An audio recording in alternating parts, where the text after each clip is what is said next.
Halo Sobat Dunia Seribu Besar, semoga Sobat selalu diberi kesehatan, panjang umur, dan rizki yang melimpah, amin. Sebelum masuk ke alur ceritanya, jangan lupa dukung channel ini ya dengan klik subscribe, like, komen, dan share, terima kasih. Mari kita lanjutkan perjalanan, Ji Hao. Di ruang spiritual Ji Hao, pria misterius itu duduk di atas awan dengan tatapan berjuang. Dia telah menyaksikan Kaisar Fuxi dan sekelompok leluhur manusia yang kuat membebaskan diri dari garis keturunan makhluk kuat, selangkah demi selangkah melalui upaya, dan menciptakan sistem kultivasi manusia.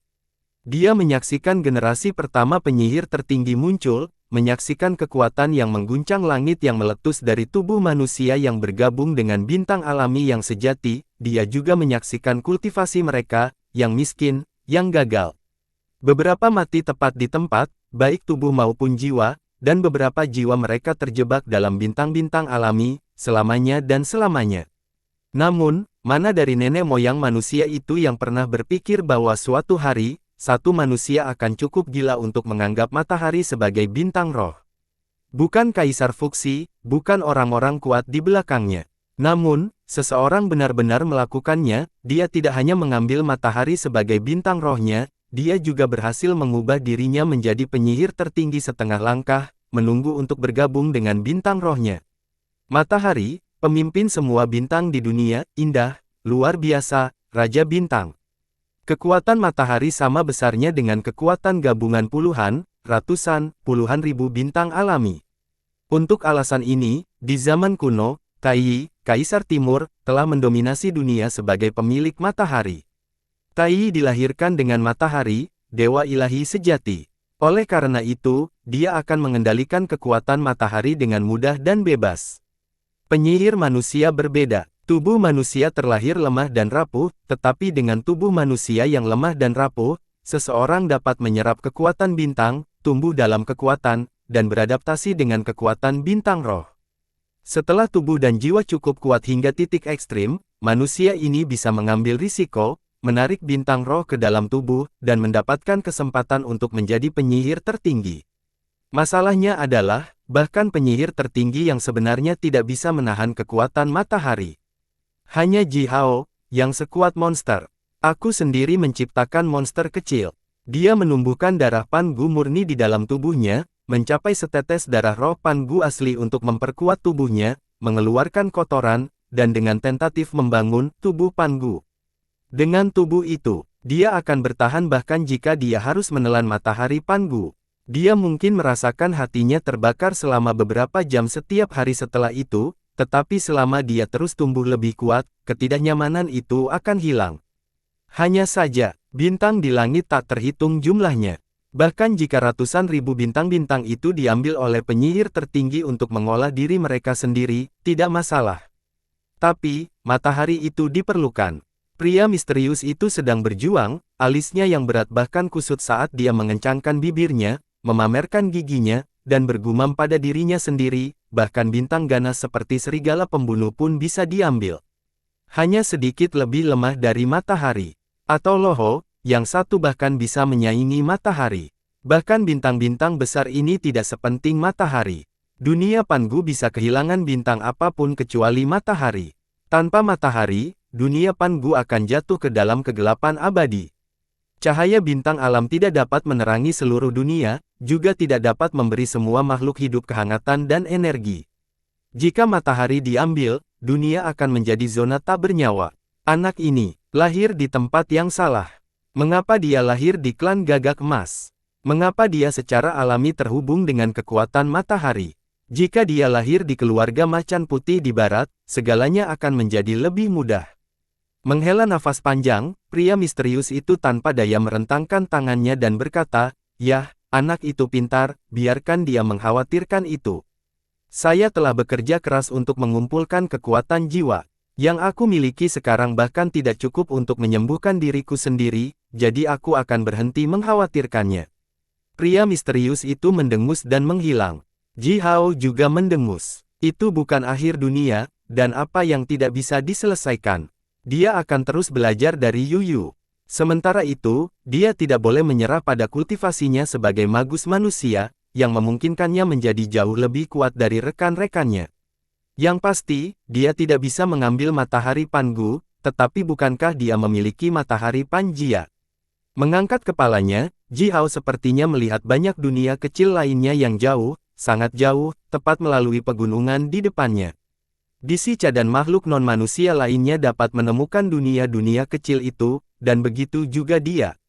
Untuk yang terburuk yang mungkin terjadi, dia bisa pergi mengunjungi dunia lain dan mengambil matahari mereka. Dunia lain pasti akan memiliki dao matahari yang berbeda, tetapi matahari mereka akan sekuat matahari Pangu. Selama dia bisa memahami dao matahari dari dunia-dunia itu, tidak ada yang berbeda. Sedikit gemetar, otot-otot Ji Hao sedikit menyusut, lalu tiba-tiba membengkak kembali. Bang! Saat otot-ototnya sedikit bergetar, ruang di sekitarnya mulai bergetar hebat. Retakan hitam tipis menyebar ke segala arah. Kristal ajaib yang menumpuk di istana hancur, melepaskan kekuatan alam yang sangat terkonsentrasi. Ji Hao membuka mulutnya dan menelan semuanya. Mengikuti suara mendesis, aliran kekuatan alam seperti perak cair terbang ke mulut Ji Hao seperti semburan. Bernapas dalam-dalam, Ji Hao berdiri di dekat gerbang istana dan berkata kepada sekelompok prajurit manusia yang telah bergegas masuk dengan tas besar yang dibawa di tangan mereka, "Tidak apa-apa, cukup, aku tidak membutuhkan lebih banyak kristal. Berapa banyak waktu yang saya habiskan?" Seorang pria parubaya dengan jubah hitam panjang melangkah keluar dari kerumunan, dengan sopan membungkuk, dan berkata, "Markis Yao, Anda menghabiskan 7 hari kali ini. Kaisar Sun telah kembali ke balai kota. Dia ingin kamu kembali menemuinya setelah kamu selesai." Ji Hao mengangkat alisnya, darurat. Pria parubaya itu mengangguk dengan sedikit kepahitan di wajahnya, keadaan darurat penting. Itu tidak bisa kita lakukan apa-apa. Ji Hao tetap terdiam beberapa saat, lalu melintas ke gerbang depan istana. Setelah dengungan yang menggelegar, Ji Hao melangkah keluar dan istana dirobohkan. Segala sesuatu di istana berubah menjadi abu. Ji Hao langsung menabrak gunung tempat istana dibangun. Dia menghancurkan tubuh gunung setebal puluhan mil, dan terbang keluar dari sisi lain. Gunung besar itu runtuh, menjadi bubuk batu. Saat angin kencang bertiup, bubuk itu hanyut. "Kamu, apakah kamu baik-baik saja?" Pria parubaya itu muncul tepat di samping Ji Hao, dengan wajahnya terpelintir parah. Dengan kebingungan dan keterkejutan yang besar, pria parubaya itu memandang Ji Hao dan berkata perlahan, "Ini adalah titik kuat terpenting dari Stargard. 144 formasi pertahanan kelas atas bersembunyi di gunung yang baru saja Anda hancurkan, bahkan lebih kuat dari balai kota. Anda melakukannya hanya karena Anda sedang terburu-buru, bukan? Anda tidak. Kamu tidak melakukan upaya ekstra untuk menghancurkannya."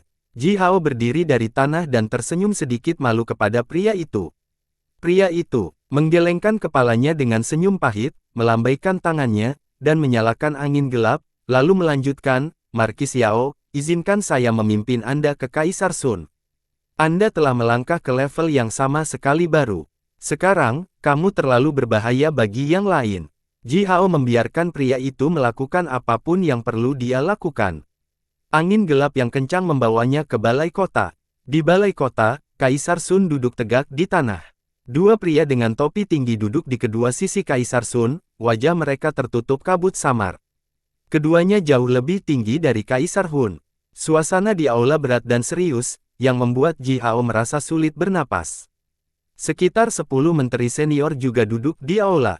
Mereka adalah pendeta manusia yang paling tua, paling berpengalaman, dan paling bijaksana. Beberapa dari mereka menghitung jari mereka sambil bergumam, beberapa berbisik satu sama lain, dan beberapa membakar cangkang kura-kura dengan lampu minyak kecil. Dari waktu ke waktu, suara retak yang terbuat dari cangkang kura-kura bisa terdengar. Ji Hao duduk di dekat pintu saat dia melihat ke dalam sebentar, lalu menahan napas dan mencoba yang terbaik untuk menahan gerakannya, dengan hati-hati berjalan ke aula dengan langkah-langkah kecil. Sebelum dia masuk, Kaisar Sun dan keduanya dengan topi tinggi menatapnya. Melihatnya berjalan dengan sangat hati-hati, mereka bertepuk tangan dan tertawa. "Selamat, Markis Yao. Kamu adalah penyihir tertinggi setengah langkah sekarang, itu juga di usia yang begitu muda. Kamu pasti akan memiliki masa depan yang cerah." "Haha, ketika aku pertama kali mengumpulkan 9 bintang dan menjadi penyihir tertinggi setengah langkah, aku benar-benar berhati-hati persis sepertimu. Saya takut saya akan merobohkan rumah saya. Markis Yao, melihatmu, aku melihat diriku yang lebih muda. Pria tua lain dengan wajah sedikit biru menyeringai menatap Ji Hao dan bertanya dengan rasa ingin tahu, Markis Yao, aku merasakan daya tembak yang kuat ini darimu. Saya seharusnya tidak bertanya, tetapi saya memang penasaran. Apakah kamu akan bergabung dengan bintang api? Ji Hao tersenyum, lalu menghela nafas panjang. Menggelengkan kepalanya, dia melepaskan aliran api matahari esensi seperti lava dari pori-porinya.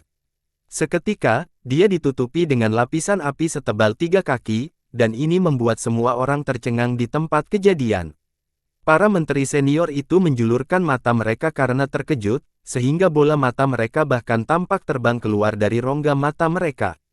Ini, hehe. Pria tua yang mengajukan pertanyaan itu tertawa hampa sambil menatap Ji Hao dengan tertegun, tidak tahu harus berkata apa lagi. Kaisar Suci Fuxi, betapa pemberaninya pemuda ini. Dia benar-benar telah memilih matahari sebagai bintang rohnya. Ji Hao meredupkan api dan melanjutkan langkah-langkah kecilnya yang ekstra hati-hati saat dia berjalan ke arah Kaisar Sun. Menangkupkan tangannya, dia membungkuk kepada Kaisar Sun dan berkata, Sun, saya akan mengirim orang-orang saya dalam beberapa hari, dan wilayah Gunung Yao saya akan menutupi kristal ajaib yang saya gunakan untuk membuat terobosan.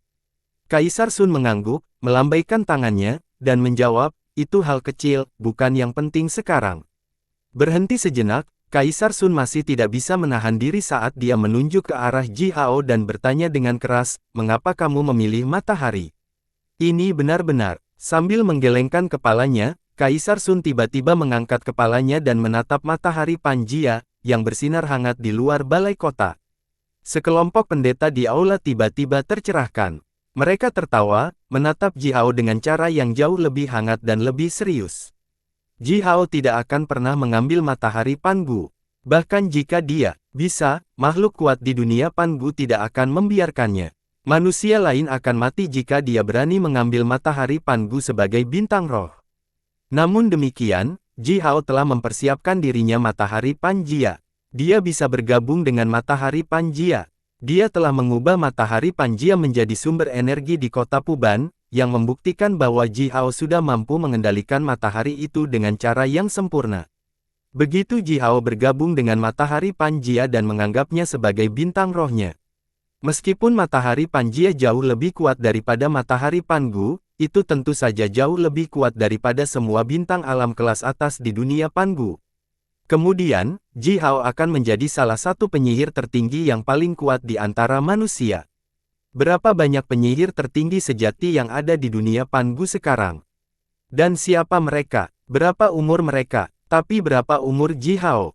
Dia bahkan belum hidup abad pertamanya, tetapi dia sudah menjadi penyihir tertinggi. Apakah ada keraguan tentang masa depannya? Oleh karena itu, kelompok menteri senior segera mulai menghargai Ji Hao ke titik tertinggi. Jika Zhurong Men tidak mendapatkannya terlebih dahulu, para menteri ini pasti sudah mengirim putri mereka ke Ji Hao. Beberapa orang yang lebih tua memandang Ji Hao dari ujung kepala sampai ujung kaki, dengan segala macam pemikiran aneh melintas di benak mereka, meskipun dia sekarang bersama putri Zhurong, mereka belum benar-benar menikah, bukan? Bahkan jika mereka sudah menikah, lalu apa? Mereka belum memiliki bayi, bukan? Bahkan jika Ji Hao dan Men benar-benar memiliki anak sekarang, akankah Zhurong benar-benar berselisih dengan menteri tua seperti kita jika kita mengirim, seperti, ratusan gadis ke Ji Hao? Hehe, Ji Hao adalah pemuda yang kuat dan berbakat.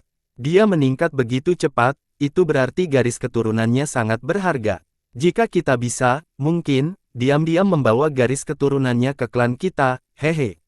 Memikirkan hal ini, beberapa lelaki tua, yang baru saja terlihat cukup serius, mulai tertawa aneh.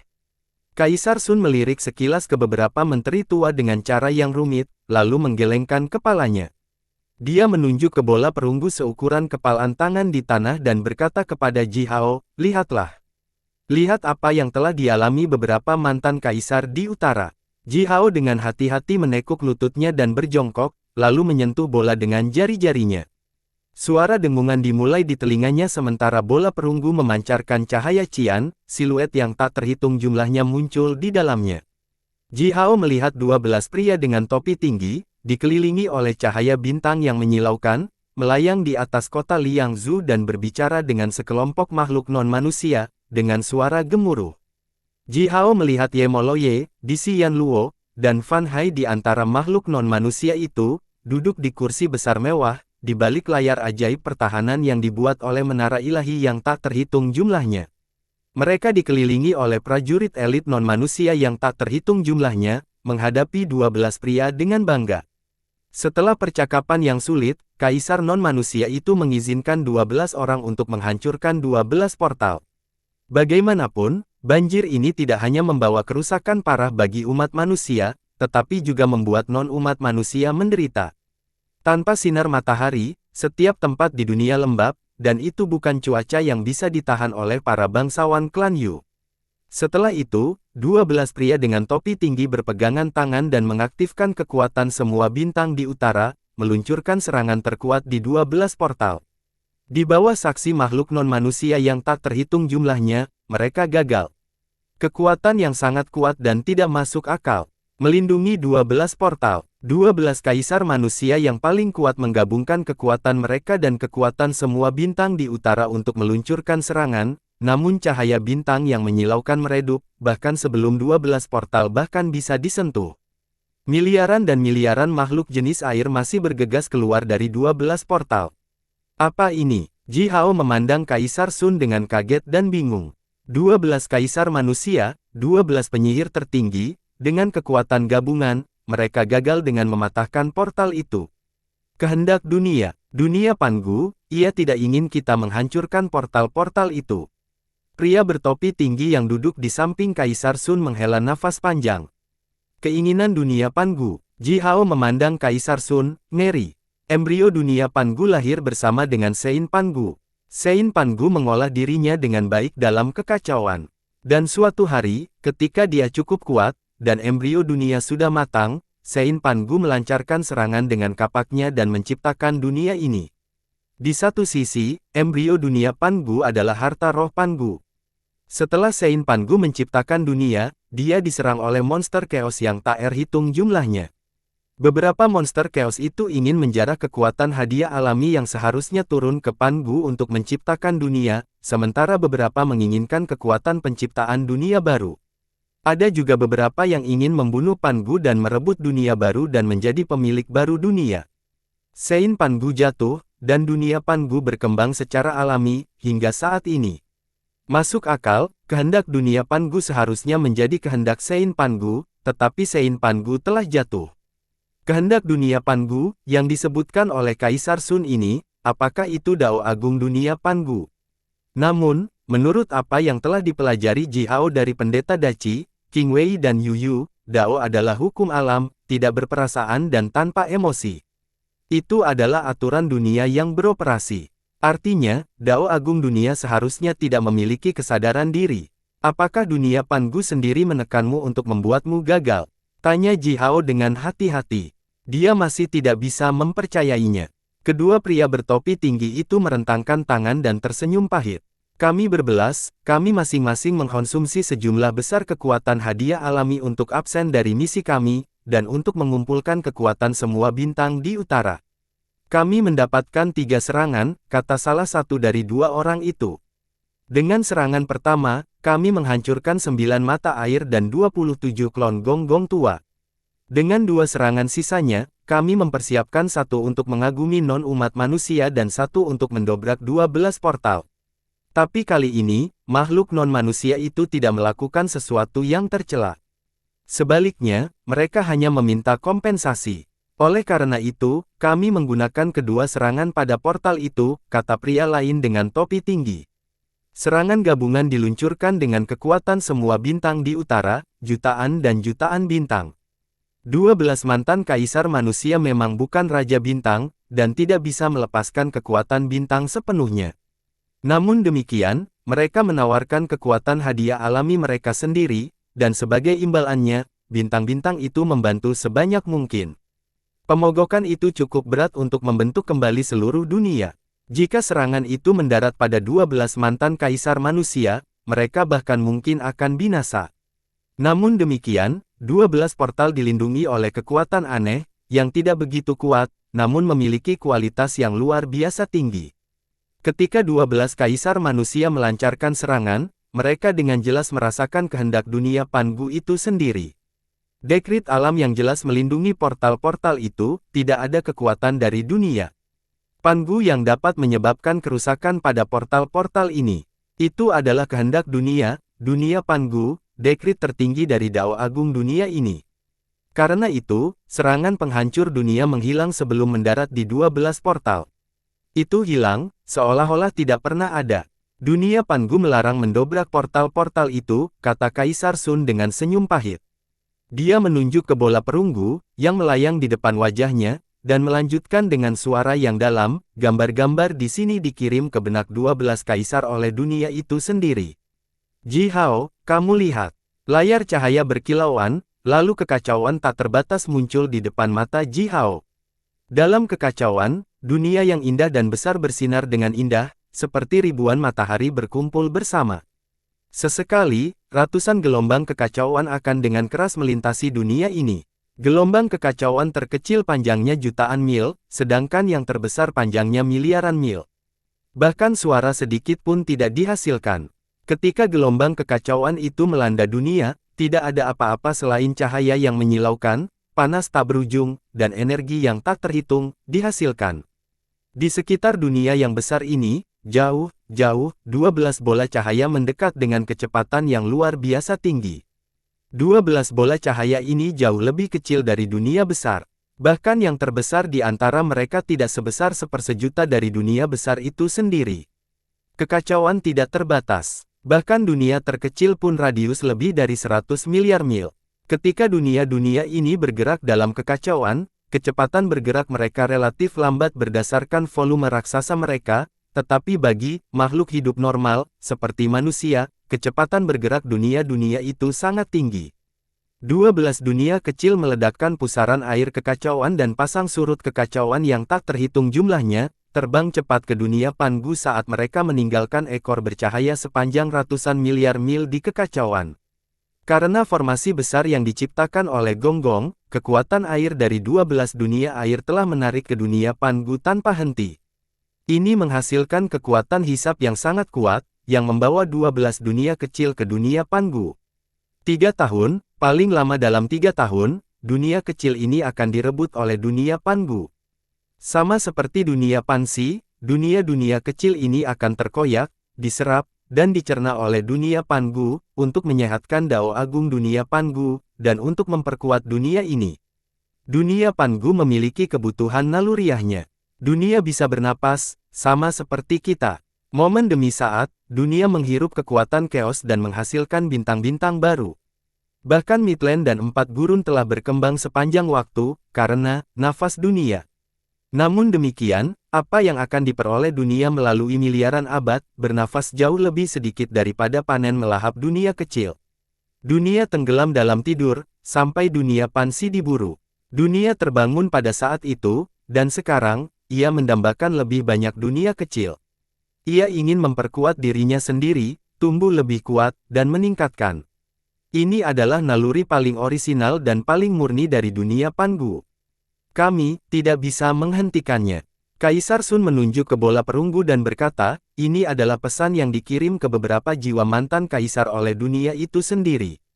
Ji Hao tetap diam, begitu pula kelompok menteri tua. Sebagai manusia, yang lahir di dunia ini dan telah hidup di dunia ini, bagaimana mungkin mereka bisa menghentikan dunia ini dari melakukan apapun yang diinginkannya? Bahkan penyihir tertinggi dapat mengendalikan kekuatan tidak lebih dari 1 bintang alami. Tapi berapa banyak bintang yang ada di dunia Pangu? Dunia yang hebat dan kuat ini. Bagi dunia Pangu, kekuatan yang dimiliki oleh penyihir tertinggi bahkan tidak sebesar setetes air di lautan. Dunia Pangu mengincar 12 dunia kecil, yang telah melemparkan diri mereka dengan sukarela ke jaring, kata Kaisar Sun. Oleh karena itu, pasukan jenis air akan terus berdatangan dari 12 dunia, dan banjir hanya akan tumbuh lebih kuat. Dalam 3 tahun, banjir di dunia Pangu akan mencapai puncaknya. 3 tahun, kami harus melakukan sesuatu dalam 3 tahun mendatang. Kita harus lebih tegas, menjadi lebih kejam. Melawan banjir yang menderu, sekelompok manusia berjuang di permukaan air, dengan pelampung bambu diikat di pinggang mereka. Mereka memegang kapak berat yang bercahaya samar-samar, dengan gila-gilaan meretas gunung di depan mereka. Di air yang luas, manusia-manusia ini memandang kecil seperti semut. Simbol mantra besar diukir di gunung, satu demi satu. Dari waktu ke waktu, ombak raksasa akan menghantam dan menekan manusia yang tak terhitung jumlahnya di bawah air. Mereka menahan napas dan menunggu sampai ombak turun, lalu naik lagi dari air, mengaum seperti binatang buas. Mereka mengangkat senjata mereka dan terus memotong dan mengukir. Kadang-kadang, orang-orang akan digulung oleh ombak dan menabrak gunung dengan keras, mematahkan tulang dan kepala mereka. Tetapi orang lain akan selalu diam-diam menggantikan orang-orang yang terluka ini, mengambil senjata mereka yang bersinar samar, dan melanjutkan pekerjaan mereka.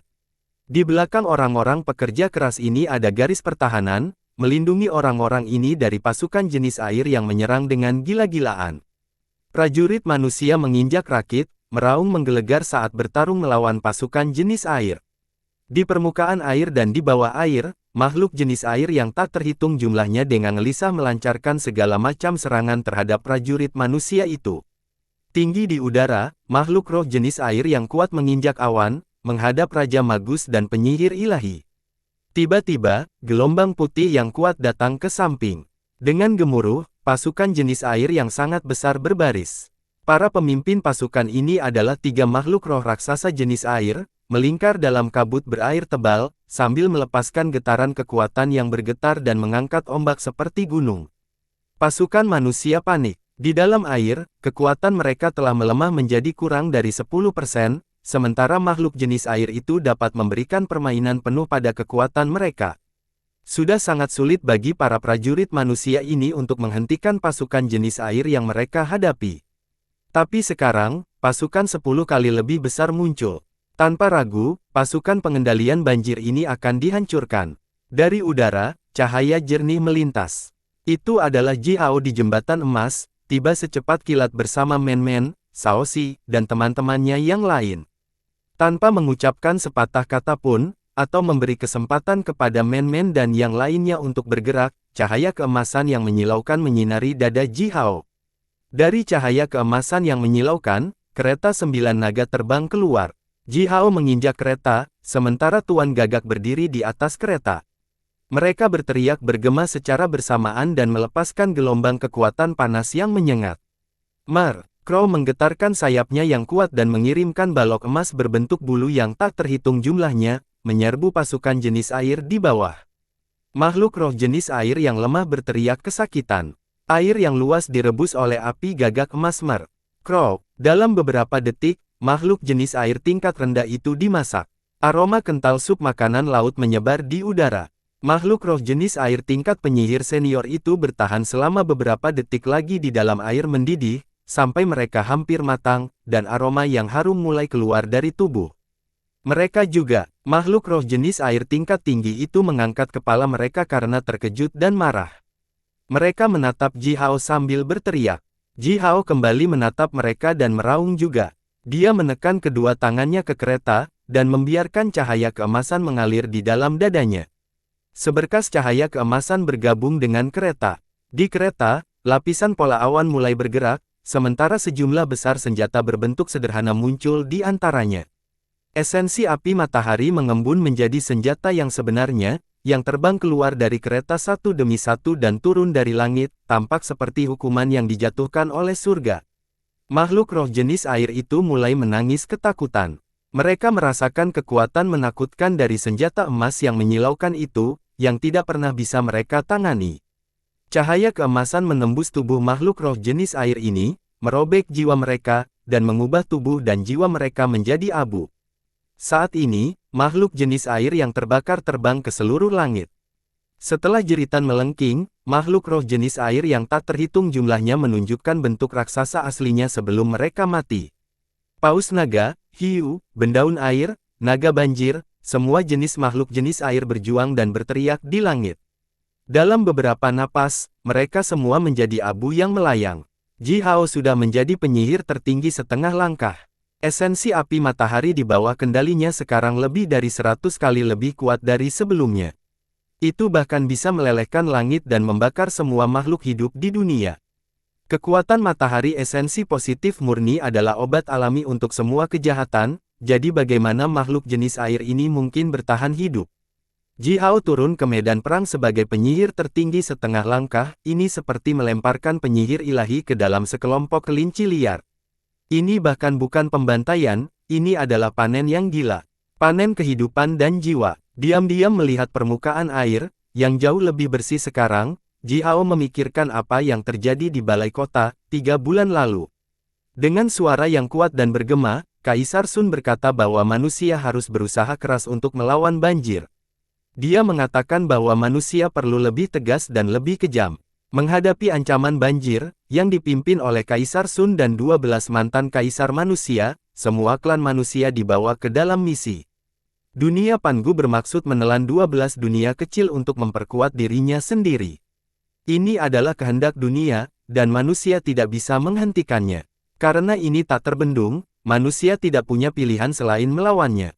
Seperti yang dikatakan Kaisar Sun, kita manusia memang lemah, tetapi kita adalah pemilik garis keturunan Pangu, dan tulang punggung kita selalu lurus seperti gunung Buzu. Tidak ada yang bisa memperbudak kita sebelum mematahkan tulang punggung kita. Selanjutnya, Kaisar Sun mengatakan sesuatu yang agresif, kamu mungkin cukup kuat untuk mematahkan tulang punggung kami, tetapi jika kamu gagal mematahkan kami akan menghancurkanmu, kalian semua. Kaisar Sun selalu menjadi kaisar yang lembut, baik dan murah hati, dan tidak ada yang pernah mendengarnya mengatakan hal seperti ini. Tapi kali ini, dia benar-benar marah. Seluruh umat manusia marah. Di balai kota, selain tablet yang diberikan Suiren kepada Ji Hao sebagai tanda menjadi mantan kaisar, Kaisar memberi Ji Hao token lain, memungkinkannya untuk bertanggung jawab dalam setiap kesempatan. Yang berarti, Ji Hao tidak memiliki tugas khusus, namun dia bisa melangkah ke situasi apapun. Kaisar Sun dan mantan kaisar itu tidak tahu Ji Hao memiliki jembatan emas, tetapi mereka tahu bahwa Ji Hao secepat cahaya. Oleh karena itu, mereka memberi wewenang kepada Ji Hao untuk pergi kemanapun dia dibutuhkan, dan melakukan apapun yang menurutnya harus dia lakukan. Jika ada pasukan pengendalian banjir yang mengalami bahaya, Ji Hao akan pergi membantu. Kemanapun dia pergi, semua sumber daya yang tersedia akan dia gunakan. Sebelumnya, ketika misi pengendalian banjir pertama kali dimulai, Kaisar Sun dan Xi Wenming memerintahkan Ji Hao untuk memimpin pasukan elit ke utara. Tapi sekarang, Ji Hao diberi kekuatan yang lebih besar dengan misi yang lebih fleksibel, namun dia melakukan lebih dari sebelumnya. Setiap hari, dia menghadapi bahaya yang lebih besar, dan jauh lebih sibuk dari sebelumnya. Memusnahkan semua makhluk jenis air di area ini, Ji Hao mengeluarkan token perunggu, menjentikkan jari-jarinya, dan melepaskan balok tipis darinya. Mendengarkan dengan cermat sebentar, wajah Ji Hao menjadi gelap. Di dekat daerah utama, orang-orang di sebuah kota menolak untuk bekerja sama, dan tidak melakukan apapun yang terkait dengan misi pengendalian banjir. Kota itu dijaga oleh orang-orang asing. Beberapa utusan yang dikirim ke kota oleh pasukan pengendalian banjir terdekat diusir dengan kaki patah oleh orang-orang aneh itu.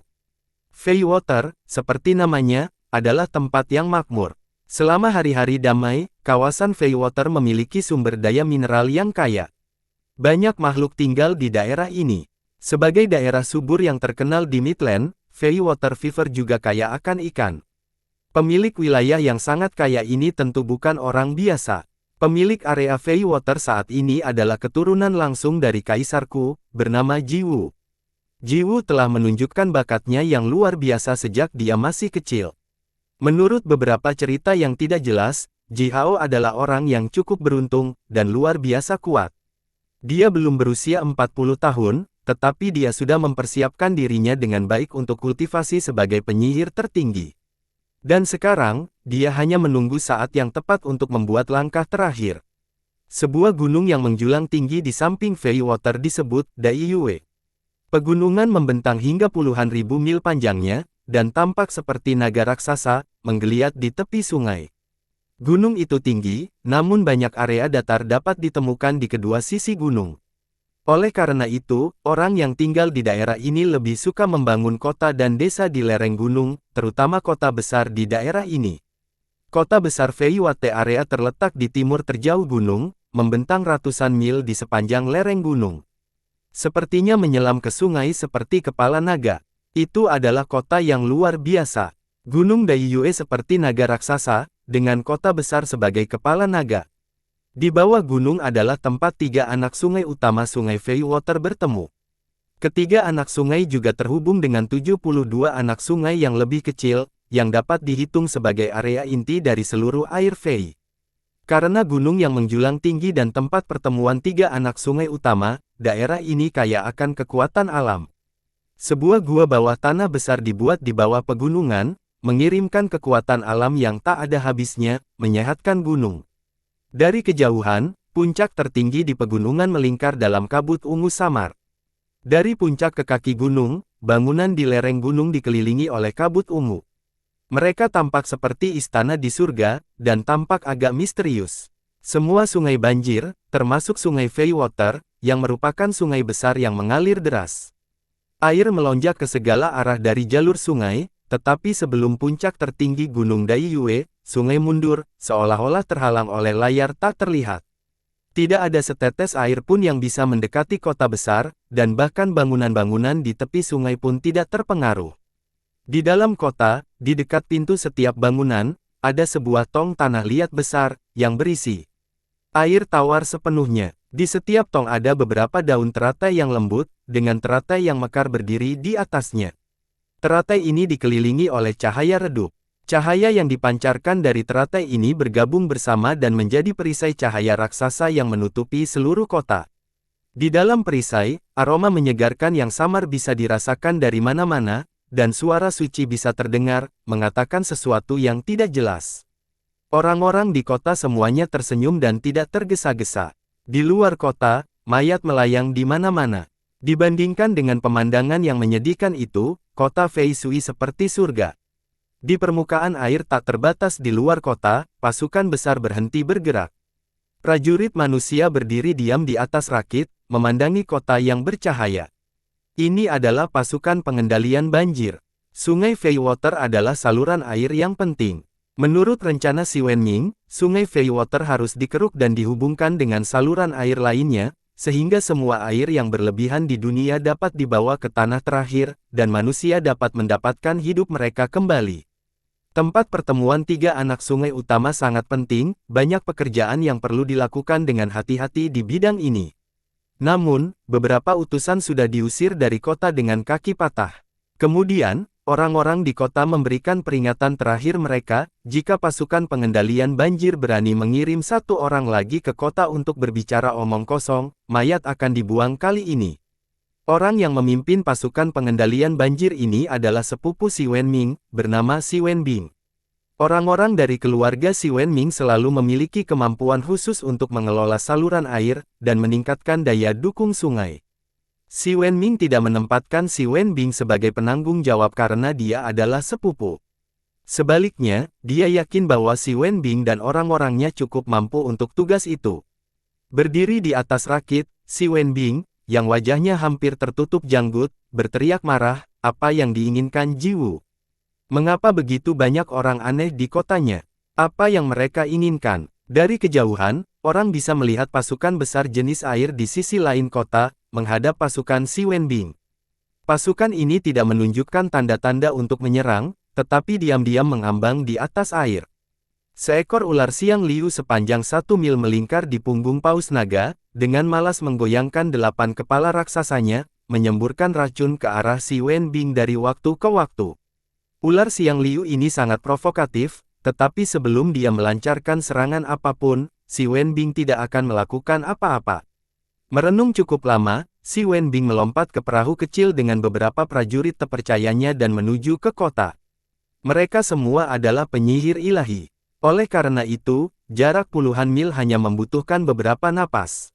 Untuk menunjukkan kesopanan dan rasa hormatnya, Si Wenbing tidak terbang. Sebaliknya, dia memilih untuk tetap berpegang pada etiket paling tradisional. Dia berjalan ke gerbang kota dan membungkuk dalam-dalam ke arah gerbang.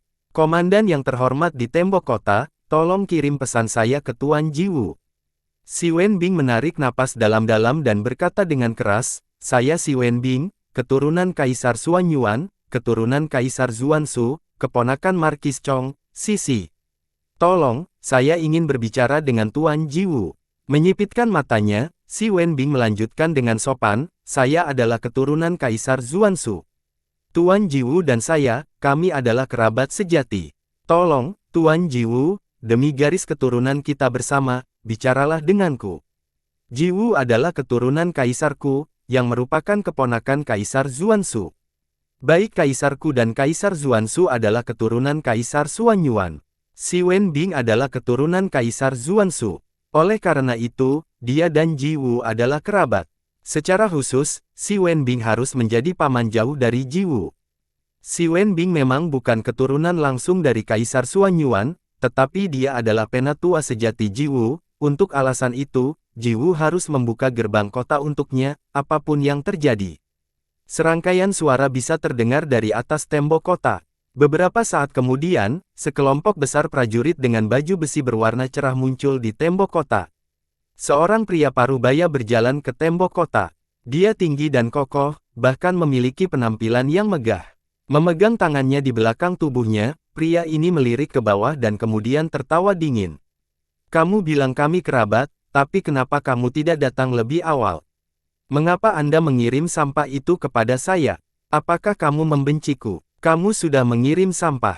Mengapa repot-repot datang sekarang? Kembali. Saya tidak peduli siapa Anda. Kerabat atau tidak, tidak ada yang bisa menyentuh bahkan rumput di tempatku. Siapapun yang berani melakukan apapun tanpa izinku, aku akan memotong cakarnya. Mengikuti suara agresif Jiwu, dua pendeta berjalan sambil tersenyum. Mereka mengenakan jubah putih panjang, dengan teratai segar di sanggul rambut mereka. Bersambung.